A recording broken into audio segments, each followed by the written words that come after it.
大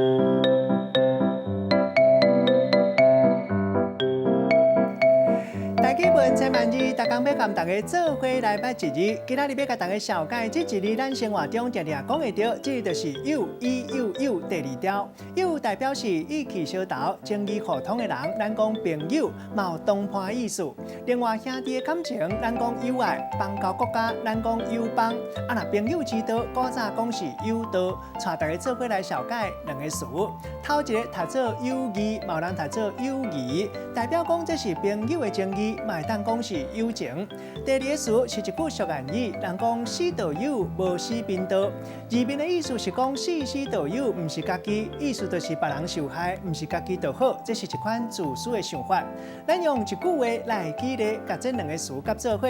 譬如讲阿明常常想讲死死道友，无死便道，莫怪伊厝边头尾关系无好，常常交无朋友，无法度得到真实的友谊。